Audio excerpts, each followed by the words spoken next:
pelo PSOL, Partido Socialismo e Liberdade, o Jonatas Monteiro. Ele exerce seu primeiro mandato como vereador, tendo sido o candidato mais votado da história de Feira de Santana, com 8.292 votos nas eleições de 2020. Na Câmara Municipal, atua como membro da Comissão de Educação e Cultura e presidente da Comissão de Reparação de Direitos Humanos, Defesa do Consumidor e Proteção à Mulher.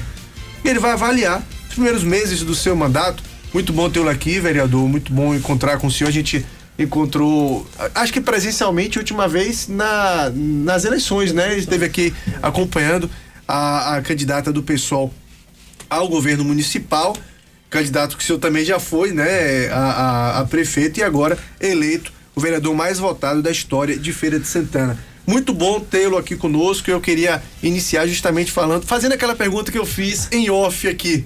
Como é que está a adaptação do Jonatas Monteiro à Câmara Municipal de Feira de Santana? Como é que estão esses primeiros meses, né? Quase 4 meses de mandato à frente do seu mandato. Muito bom tê-lo aqui conosco. Um ótimo dia. Bom dia, Fernando, bom dia, Ana Paula, né? Bom dia, Dilson, também, que deve acompanhar de casa, né? Agradecer o convite para voltar aqui ao Bom Dia Feira. Dizer que esses primeiros meses, né, eles são meses que nós no mandato definimos assim como meses de experimentação e de acúmulo de forças, né? Nós fizemos um planejamento inicial de 90 dias para marcar, na verdade, esse começo de atividade, já apresentando projetos, já questionando determinados pontos do município, apresentando também propostas de indicação. E nesse momento inicial nós temos conseguido cumprir, né, esse planejamento. É claro que é um aprendizado também, porque, como eu comentava aqui antes, tem o regimento da Câmara, que é o conjunto de regras ali do funcionamento da própria Câmara Municipal, mas muita coisa não está escrita, né, de como as coisas funcionam na Câmara, né, e isso precisa ser alvo de atenção constante nossa, né, até para não deixar, na verdade, que isso impeça que o mandato apresente aquilo que tem para apresentar, né? Que eu digo que eu fui eleito para fazer naquele espaço ali da Câmara. Mas tem sido tranquilo até então, né? Apesar dos embates ali na tribuna, muitas vezes, né? Duros às vezes, né? Mas do ponto de vista da relação interpessoal, é tranquilo. Assim, não tenho maiores problemas com os outros colegas vereadores nesse sentido, né? Pessoal. Tenho do ponto de vista da prática política, dos posicionamentos e tudo mais, mas isso é da vida pública, não há maior questão em relação a isso, né? O senhor tá falando, eu tô lembrando de uma reportagem tempo atrás que a gente viu, me parece que foi no Fantástico, um desses programas assim a nível nacional que mostrava um pouco o dia a dia da Câmara Federal. Claro que é algo muito maior, quantidade imensa de deputados, e aí mostrava uma questão curiosa que era no plenário, muitas vezes eles se degladiavam e às vezes até partiam para o lado pessoal, que não é recomendado e tal. Mas aí tem um cafezinho dentro do próprio, ao lado do plenário, que muitas vezes se encontravam no cafezinho e aí se cumprimentavam, sentavam, batiam um papo, parece que nada tinha acontecido. E muitas vezes falavam, não, deixa isso pra lá, foi só, muitas vezes o calor, aquela coisa. Isso acontece, pelo que eu tô vendo aqui também, né? Claro, deixando de lado essa questão de ofensas pessoais, até porque isso não é recomendado em lugar nenhum, ainda mais na Casa da Cidadania. Mas há essa discussão acalorada muitas vezes, mas me parece que sabe se diferenciar, né? O lado pessoal do que está discutindo ali. É para ser diferenciado, pra ser assim, né? Assim, nem sempre mas é para ser. Posso dizer assim, pelo menos da nossa conduta mais diretamente, que é a tentativa de fazer isso. Assim, eu fui eleito para travar embates muito duros na Câmara, muitas vezes fazendo a crítica à postura dos outros colegas e fazendo também a crítica e a denúncia daquilo que a Câmara vinha sendo, né? Acredito que todo mundo aqui compartilha disso, e quem escuta hoje, né, também, sem dúvida nenhuma, uma insatisfação muito grande com a Câmara Municipal de Feira de Santana ao longo desses últimos anos, né? Nós tivemos uma Câmara Municipal muito dócil, né, aos governos municipais aí nesses mais de 20 anos, E isso cobrou um preço, porque muitas questões importantes que a Câmara Municipal poderia ajudar a solucionar no município, né? Ela não substituiria o prefeito, mas ela conseguiria construir soluções, apresentar propostas e tudo mais. A Câmara não fez porque preferiu dizer amém ao governante da ocasião. E isso também significa uma prática da Câmara e muitas vezes de colegas que não corresponde à função, ao cargo. Porque o papel fundamental que um vereador tem a ver com 3 coisas. Né? O primeiro deles é propor leis, evidentemente, né? Isso tem a ver com o próprio nome, né? Que é o poder legislativo. Então, problemas de feira que muitas vezes são problemas antigos, mas que ainda não tem uma lei que defina ali uma regra de funcionamento para aquilo, ou que precisa ser aperfeiçoado, é a função da Câmara Municipal, né? Pensar o planejamento do próprio município, né? Tem várias coisas que tem a ver com a lei que podem ser discutidas ali. A questão do saneamento é um exemplo evidente. A gente vê isso quando chove forte, como choveu nos últimos dias, e o drama que é. E muitas áreas que se sabe há muito tempo que vão ter problemas ali de alagamento e tudo mais. A segunda coisa são as indicações. Então, as indicações são sugestões que os vereadores podem apresentar ao prefeito. Então, por exemplo, indicar que um determinado grupo que é muito necessário, vamos pensar um exemplo prático aqui, tem as profissionais são doulas, né? Acompanham a questão das pessoas que estão na gestação, no parto e pós-parto. É uma categoria que precisa ser contemplada pela vacinação. É possível indicar isso ao prefeito, é uma sugestão. E isso significa também apontar certos problemas e tudo mais. Mas tem a terceira função, que é a mais importante de todas, e é a que é a mais esquecida, e foi esquecida ao longo do tempo, que é a de fiscalização. O papel do vereador é fazer aquilo que todo cidadão, toda cidadã pode fazer, mas ele tem que fazer isso por obrigação de lei, que é fiscalizar aquilo que o governo municipal faz ou deixa de fazer. Então, muitas vezes tem embates duros, mas a ideia é manter a educação, a relação tranquila do ponto de vista interpessoal, é como a gente tem tentado conduzir as coisas, né, no espaço da Câmara Municipal. Bom, politicamente falando, né, em relação ao posicionamento político, o senhor é um vereador de oposição. Na bancada de oposição a gente tem o senhor, o vereador Galeguinho, o vereador Silvio Dias e o vereador Ivan Berg. Me parece que são os 4, não é isso? Partidariamente falando, acredito que sim. Acredito que sim. Como é que o senhor enxerga hoje a oposição, tendo em vista que são 21 vereadores, né? A gente tem uma oposição que numericamente é minoria, mas como é que o senhor encara a atuação nos dias de hoje da oposição na Câmara Municipal? Olha, formalmente a gente tem uma oposição que é composta pelos colegas Silvio Dias e pelo colega Ivan Berg, né? O vereador Galeguinho, ele não se coloca oficialmente como de oposição, na verdade, né? E nós temos tentado aquilo que nos últimos anos também faltou no trabalho de oposição, que é ter um funcionamento organizado enquanto oposição. Quer dizer, dividir temas que são importantes, que sejam tocados, né, pelos nossos mandatos. Posso dar um exemplo prático. A questão do transporte coletivo é uma questão comum aos vários mandatos, tanto que nós 3 ingressamos com uma representação no Ministério Público justamente cobrando os resultados da auditoria de transporte, que foi contratada em 2018 pela Prefeitura Municipal de Feira de Santana, que nunca foi entregue até hoje, né? E nós estamos em 2021, caminhando para metade de 2021. E isso justamente por ser um tema que é um tema compartilhado. Isso vale para outras questões também. Pensar a situação do centro da cidade, pensar a situação das fraudes na área de saúde. São todos temas que nós procuramos trabalhar conjuntamente. Segunda coisa é ter uma presença organizada também do ponto de vista institucional na Câmara. Então, fazer com que as comissões em que nós atuamos funcionem. As comissões precisam ter funcionamento. Então, a de Educação e Cultura, né, que eu e o professor Ivan Berg compartilhamos conjuntamente com o vereador Pedro Cícero. A ideia é que ela funcione, que tenha reunião, que produza espaço de debate, como já fez, inclusive, com a audiência pública para tratar da retomada das aulas. E esse também é o caso da Comissão de Reparação de Direitos Humanos, Defesa do Consumidor e Proteção à Mulher, que é a outra comissão que o nosso mandato faz parte, que na condição de presidente da comissão, a ideia é que a comissão funcione. Então, para tratar de um problema como a questão das filas bancárias, né? Nós já nos reunimos com a superintendência da Caixa, já pedimos ao governo municipal uma reunião com os diferentes órgãos para tratar dessa questão, porque vai vir a rodada de saque em dinheiro e a gente vai ver, inclusive, as filas piorarem em relação ao que já é ruim hoje, que já provoca um risco muito grande, né, de contágio.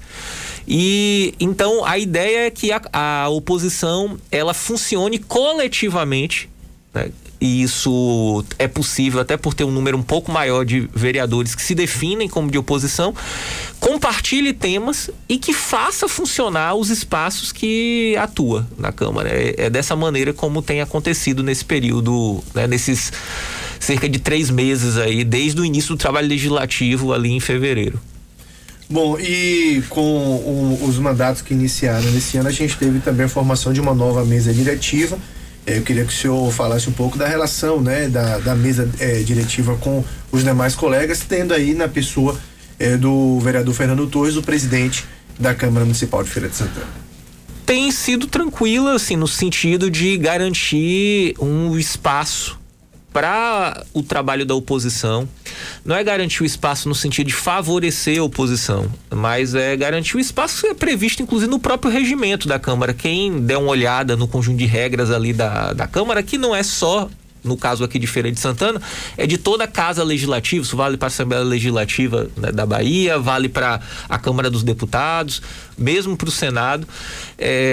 Há um conjunto de regras ali que prevê que a oposição ela não pode ser invisibilizada, ela precisa ter um espaço de trabalho, porque isso inclusive é importante para a sociedade, né? Muitas vezes aqueles segmentos que se afinam com o governo fecham os olhos para coisas que não poderiam fechar, e é papel da oposição dizer, olha, isso aí tá errado, olha, tem esse problema aqui, isso aqui não devia ser dessa maneira, e quem ganha com isso é a sociedade, porque passa a ter, muitas vezes, acesso à informação que não teria se ficasse tudo ali aceito, né, tranquilamente. Então, tem sido uma relação tranquila nessa perspectiva. Estamos conversando com o vereador Jonatas Monteiro. A gente está no dia 26 de abril de 2021. Claro que a gente teve o início dos trabalhos, né, de forma regimental no dia 1º, com a posse dos vereadores e tal, mas com as sessões mesmo em tempo de pandemia, a gente chegou a ter sessões remotas, chegou a não ter sessão, depois volta as sessões. Como é que está, de acordo com o entendimento do senhor, a produtividade da Câmara Municipal?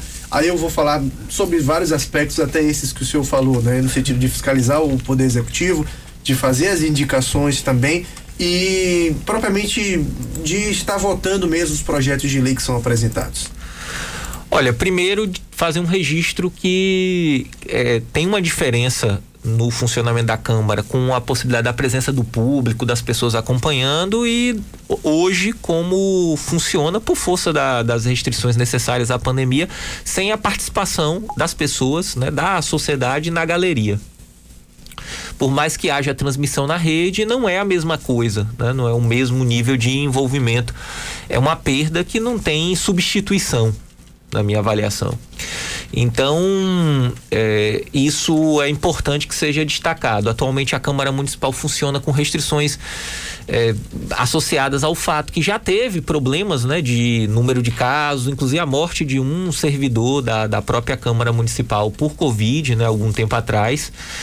E teve um segundo momento onde vários vereadores apresentaram lá suspeitas de Covid, e aí novamente uma interrupção. Hoje o nosso mandato tem um entendimento da necessidade de que as sessões passassem a ser virtuais,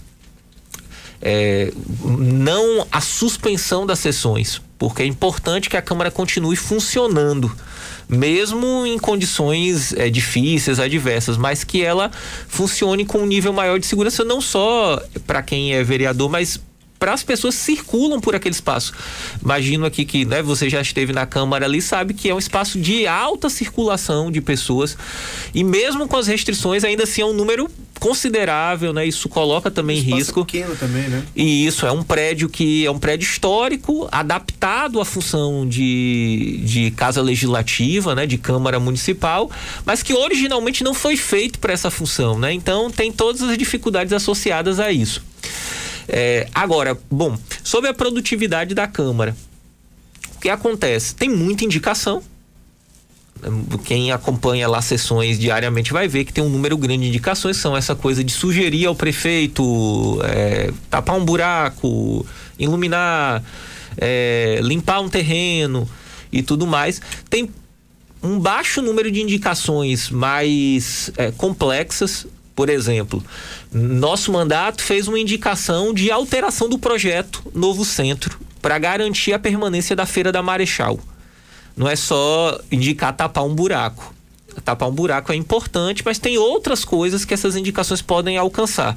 Diga-se de passagem, o governo municipal nunca deu resposta sobre isso, e é importante aqui também fazer um outro registro, queria aproveitar a circunstância, para dizer que essa situação da Marechal, ela é um conflito em aberto. Inclusive, o último informe que eu recebi antes de vir para cá é que as pessoas que são feirantes ali naquela área, apesar de já ter solicitado há mais de um mês uma audiência com o prefeito, né, com os órgãos da prefeitura, não foram respondidas. O nosso mandato solicitou, inclusive, isso também, não foi respondido. Não tem devolutiva sobre essa indicação que eu fiz referência, mas as pessoas estão sob ameaça de remoção, inclusive remoção forçada, sem ainda uma previsão de destino para essas pessoas. Então, num momento como esse, você retirar o trabalho das pessoas sem apresentar uma alternativa é de uma insensibilidade muito grande. Queria fazer aqui uma solicitação que o prefeito Colbert Martins tomasse ciência disso, né? Tomasse principalmente providência em relação à questão, no mínimo garantindo a escuta das pessoas, que é o que as pessoas têm reivindicado. Hoje, inclusive, a expectativa é que a feira aconteça pela última vez e que amanhã, inclusive, as pessoas sejam removidas, né? É muito problemático que a gente tem vivenciado no caso ali da Marechal e também outras áreas, na Bernardina e tudo mais. Bom, fechado esse parêntese, então tem muita indicação, mas pouca indicação associada aos grandes temas, problemas que o município tem. Tem um número grande de projetos de lei sendo apresentados, muitos deles relacionados à pandemia, né? Envolve desde a obrigatoriedade do uso de disponibilidade de álcool em determinados espaços, de máscara e uma série de coisas. Nós ainda temos um problema porque os projetos não têm passado adequadamente pelas comissões para receber parecer, então às vezes tem muita perda de tempo porque tem projetos que deveriam ter sido analisados antes de ir a voto no plenário, né? Isso significa, às vezes, tem projetos que nem deveriam chegar ali, mas acabam indo a voto sem uma avaliação mais criteriosa, mais cuidadosa. E uma terceira questão que é importante é o papel de fiscalização. Nisso aí nós precisamos avançar muito. Vez por outra tem aparecido a discussão sobre CPI, Comissão Parlamentar de Inquérito. Nós mesmos levantamos isso mais recentemente em torno de duas temáticas. A temática do transporte coletivo, que é inexplicável. Nós temos uma tarifa com o preço que né, sem perdão da palavra, um roubo. Um sistema de transporte que tem essa péssima qualidade. As empresas alegando desequilíbrio financeiro, e quem perde no meio disso tudo é o usuário, né? É a pessoa que usa ônibus que fica refém dessa situação toda, com uma coisa mais grave ainda, a superlotação no período da pandemia. Porque a pessoa às vezes até se cuida, né? Consegue ter cuidado em casa, na rua, do ponto de vista individual, mas continua precisando pegar um ônibus lotado para ir para o trabalho ou para seus outros compromissos, porque não tem jeito. E aí virou uma situação dramática em feira, então é necessário uma investigação. A Câmara ainda não tomou pé disso. A mesma coisa sobre o dito shopping popular, que é uma outra temática extremamente nebulosa, um contrato abusivo, muitos problemas na parceria público-privada, né, doação aparente ali do terreno por parte do poder público a uma empresa privada para que explore sem ficar claro o que é que oferece para o município.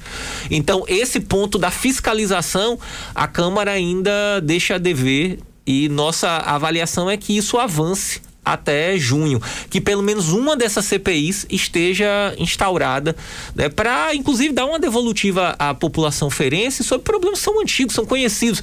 Quantas e quantas vezes, né, os programas de rádio aqui tratam do problema do transporte coletivo em feira? Não é de hoje, assim. Como é que nós temos há tanto tempo assim uma situação do sistema de transporte e isso não é alvo de investigação?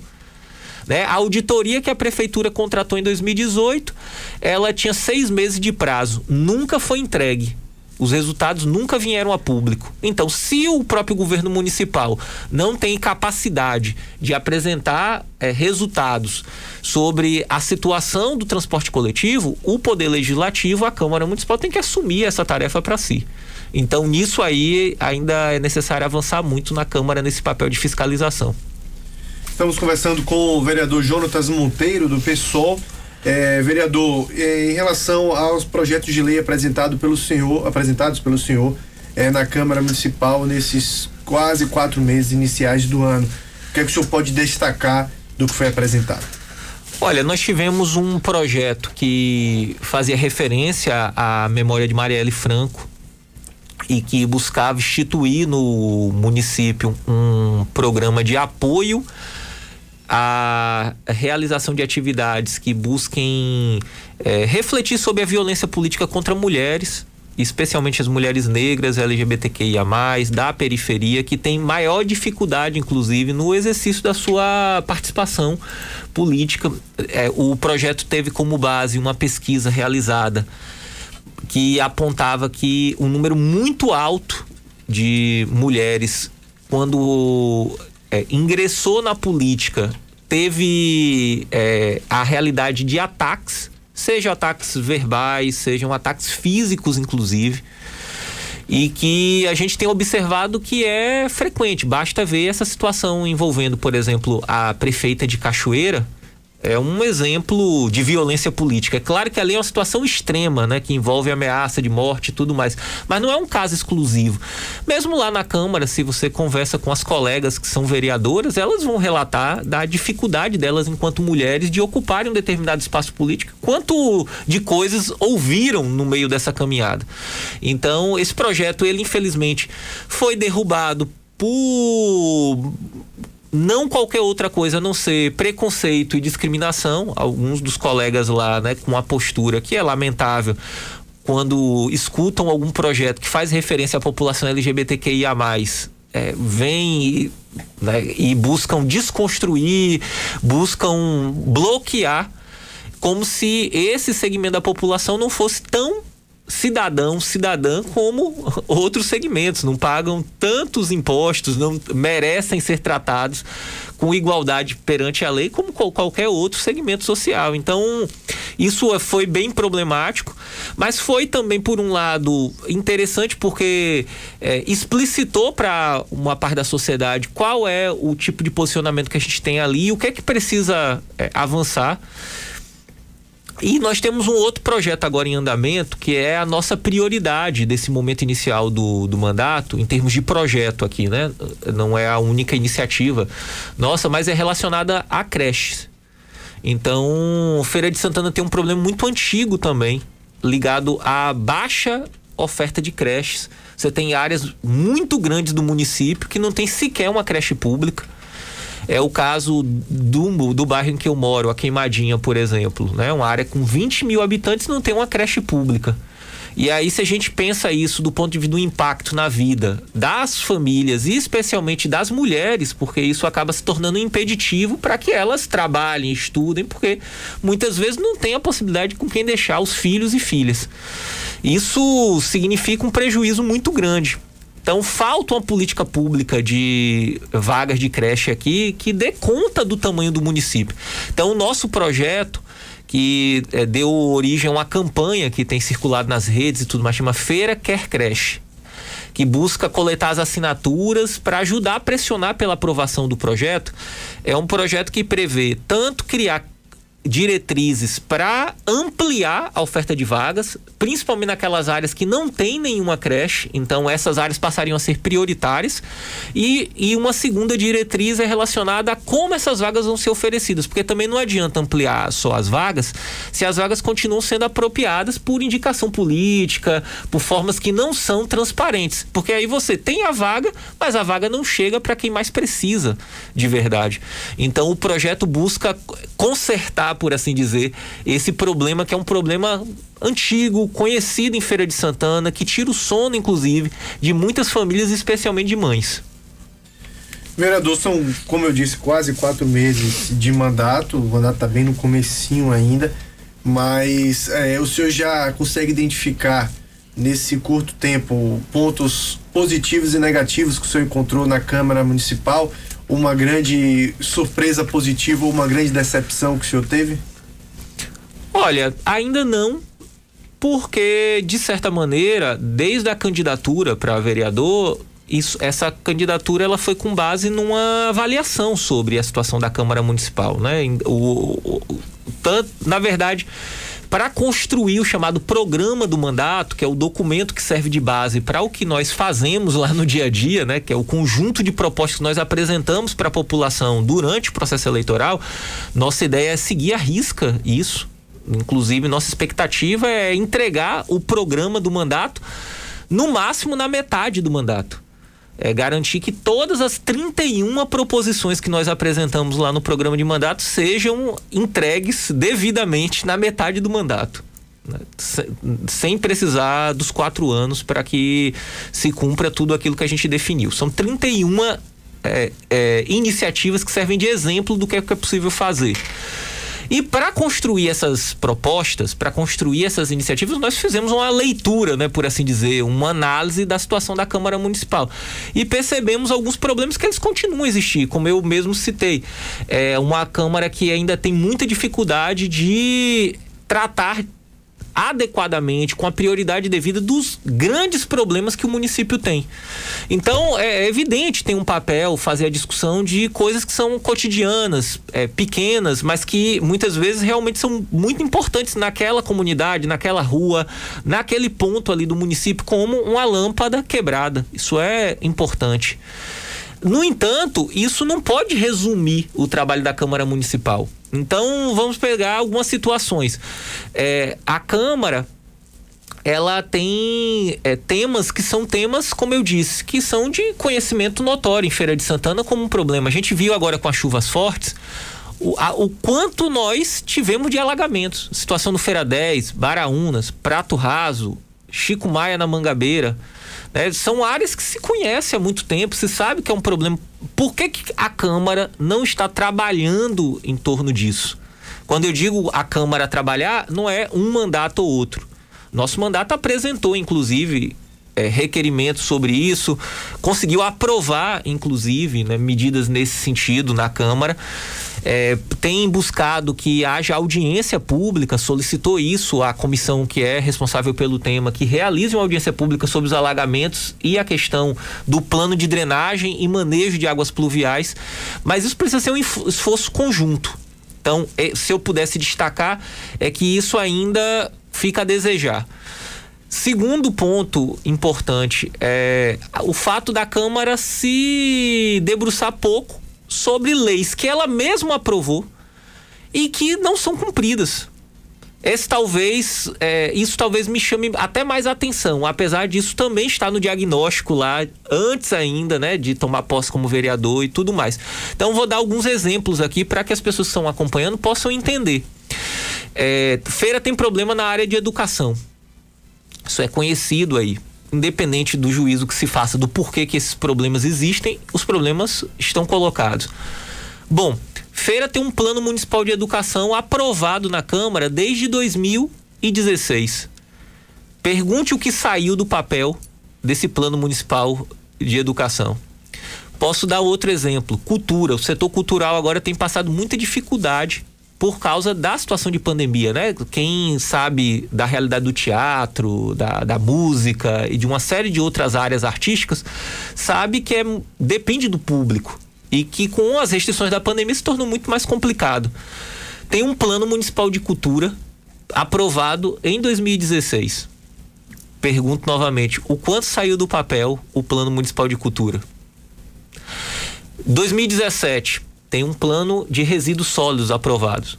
Significa mexer com um problema muito grande também do município, que é a situação da destinação do lixo, como a gente geralmente fala. Não é isso? Se vai ter reciclagem ou não, como a coleta vai funcionar. Aprovado em 2017, o que saiu do papel.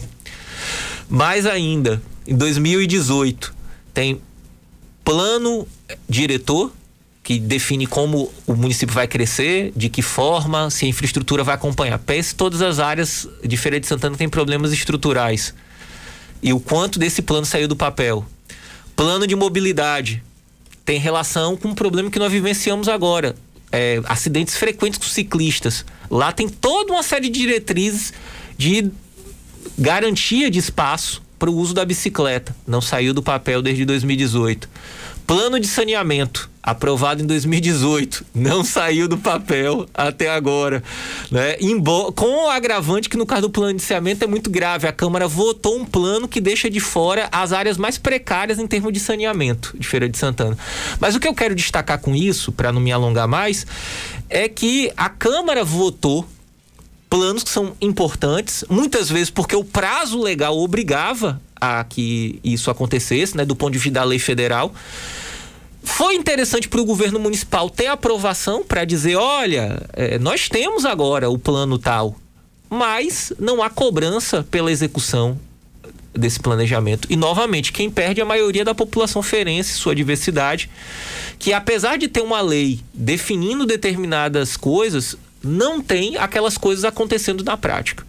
Então, nisso aí, me chama a atenção ainda o fato da Câmara de Feira de Santana ainda precisar avançar muito nesse sentido. Ela precisa fazer valer o seu próprio poder enquanto poder legislativo, né? Se votou uma lei, o prefeito, gostando ou não, tem que executar, tem que cumprir. Não é porque o prefeito muitas vezes acha que tem maioria na Câmara que ele pode fazer aquilo que se decide naquele espaço de gato e sapato. Então, nessa legislatura, eu posso destacar o seguinte: existe uma certa tendência maior à independência da Câmara. Isso também, talvez pela renovação do número de nomes, né? Vamos ver se isso vai se concretizar. Ainda é uma promessa, né? E se isso se concretizar, acredito que ajuda a resolver esse tipo de situação que eu descrevi aqui. Vereador, pra gente encerrar, o Dilson Barbosa gosta muito de falar isso, que a paixão do brasileiro, entre tantas, uma das maiores é o futebol. E Feira de Santana não tem Bahia e Vitória como Salvador, que as pessoas ficam o tempo todo discutindo qual que tá melhor, qual que tá melhor. De modo que, por conta disso, nosso Touro do Sertão, Fluminense de Feira, não tá nos bons momentos. E se discute muito em qualquer roda de conversa a política, né? Qualquer mesinha que senta para tomar um cafezinho ou qualquer coisa, o pessoal vai e começa a discutir a política. Como é que o senhor está enxergando o cenário que se avizinha, né, em 2022? A gente sabe que 2021 é um ano de intervalo entre eleições, mas que as articulações acontecem, muitas especulações vêm à tona, algumas se confirmam, outras não. Como é que o senhor vê os cenários que estão sendo construídos no momento para o pleito tanto estadual como federal? Primeiro, destacar que nós temos uma prioridade imediata e que, se ela não se concretizar agora, ela tem que se concretizar pelo menos em 2022, que é a retirada do governo Bolsonaro da gestão federal do país.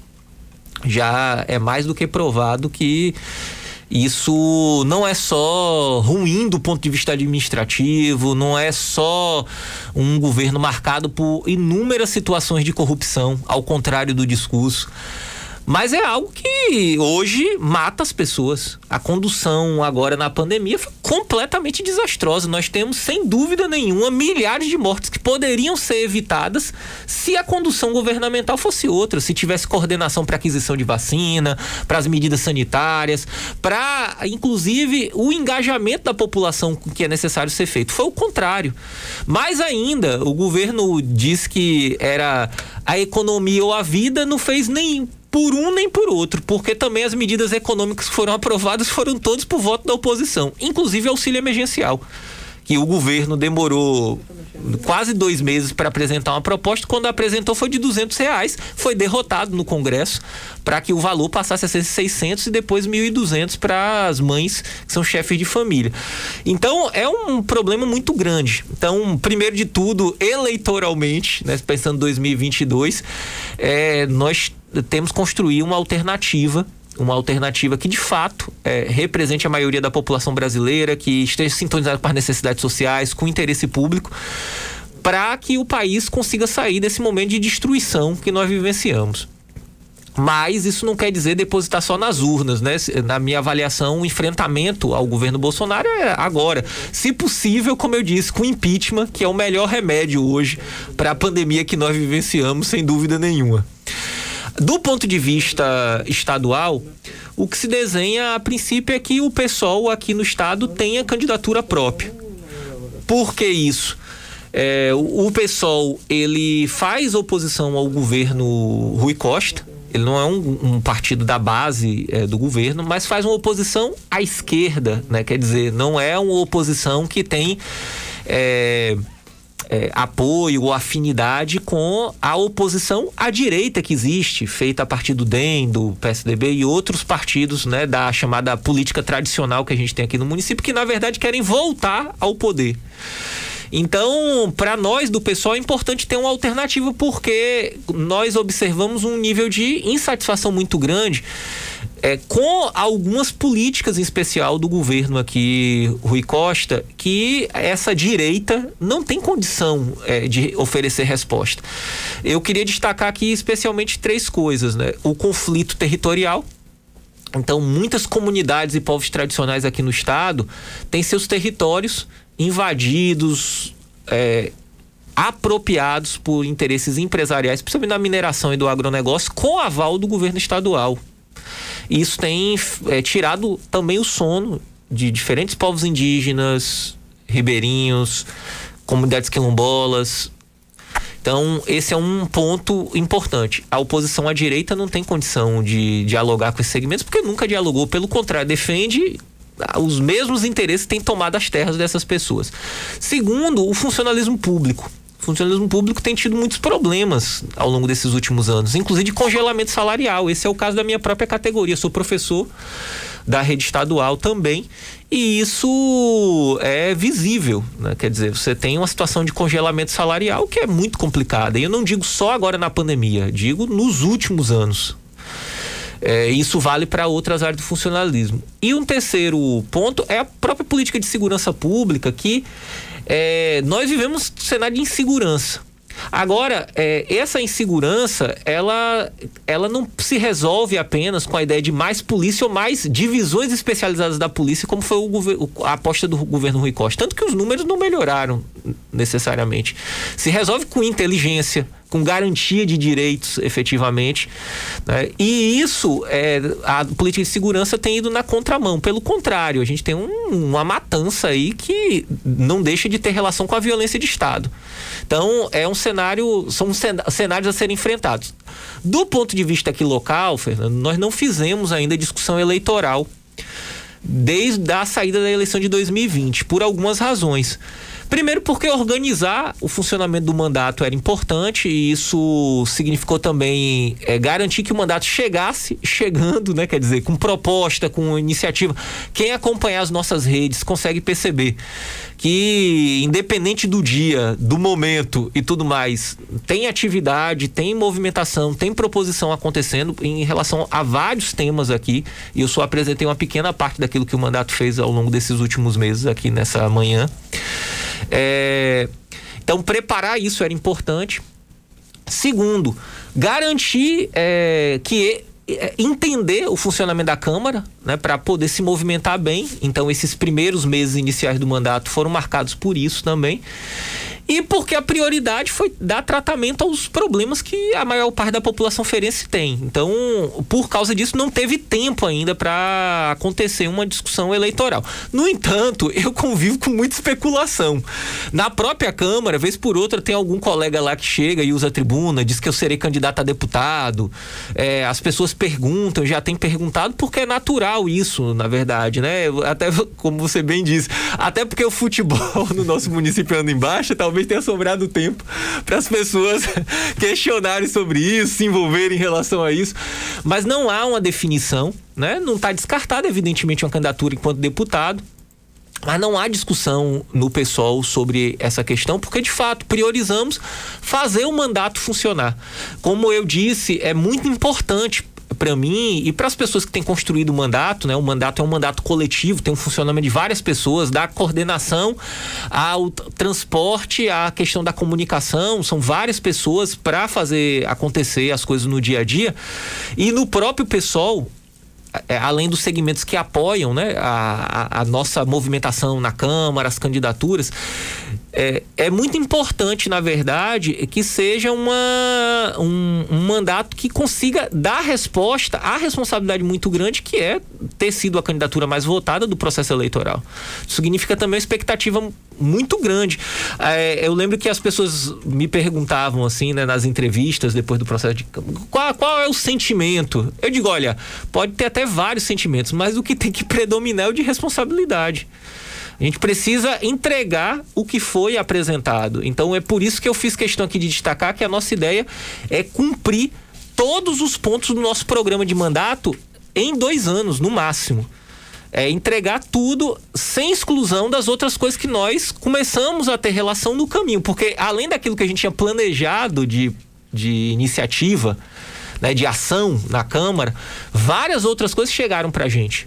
Então, por exemplo, nós não avaliávamos que essa situação do centro da cidade seria tão conflitiva como é agora. E nós estamos acompanhando tanto a situação na Bernardino, na Marechal, do próprio dito shopping popular. São todas situações onde hoje o que se cobra é apenas o básico. Hoje em dia as pessoas não têm cobrado, no caso da Marechal, eu tenho acompanhado isso bem de perto, nem sequer exatamente que o prefeito aceite de partida a proposta das pessoas, né? Existe uma proposição de ordenamento daquele espaço, inclusive com base numa pesquisa feita, né, por uma arquiteta aqui do município, né, chamada Mariana Amaral, que produziu um trabalho de conclusão de curso que aponta uma alternativa onde há permanência da feira naquela área ali da Marechal, a possibilidade de fazer isso de modo organizado, como outros municípios. As pessoas não estão pleiteando nem que a prefeitura aceite de pronto. As pessoas estão pedindo o mínimo, o respeito, que é que elas sejam escutadas.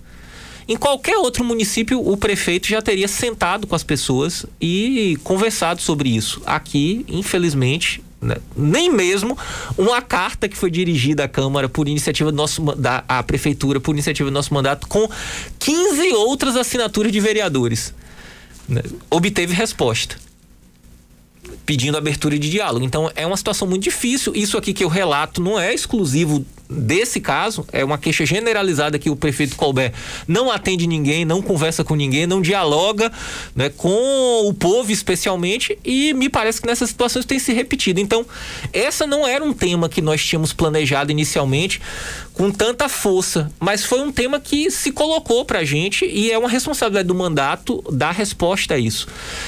Então funcionar bem nesse início foi nossa prioridade mais do que o debate eleitoral. Vereador Jonatas Monteiro, muito bom tê-lo aqui, muito bom poder entrevistá-lo na manhã desta segunda-feira. A gente agradece a disponibilidade de falar conosco. Desejo sucesso no cumprimento do seu mandato. Eu digo sempre isso. Eleição, no primeiro dia após a eleição, a primeira coisa que eu falei aqui foi isso. Vamos desejar com que o prefeito Colbert Martins tenha um grande mandato e todos os 21 vereadores também. Porque o sucesso deles é o sucesso do povo, né? Se todos os vereadores fizerem grandes mandatos, vai ser muito bom pro povo. Se o prefeito fizer um grande mandato, vai ser muito bom pro povo. Se o governador fizer, e assim por diante. Quem tem mandato na mão tem que fazer por onde mesmo, e a gente tem que torcer para que dê certo. Muito bom tê-lo aqui conosco, muito sucesso no cumprimento do seu mandato. Eu que agradeço o convite, a possibilidade, a atenção de quem acompanha aqui como ouvinte, né? Dizer que me coloco à disposição não só pelo prazer da entrevista, né? A condução aqui, o prazer de rever a Ana Paula também, mas principalmente porque é a obrigação de quem tem cargo eletivo, né, de quem foi eleito para cumprir uma função pública, de dar satisfação, de prestar contas do que anda fazendo. Então me coloco inteiramente à disposição também. Tá bom? Um abraço. Começamos então com o vereador Jonatas Monteiro, do PSOL.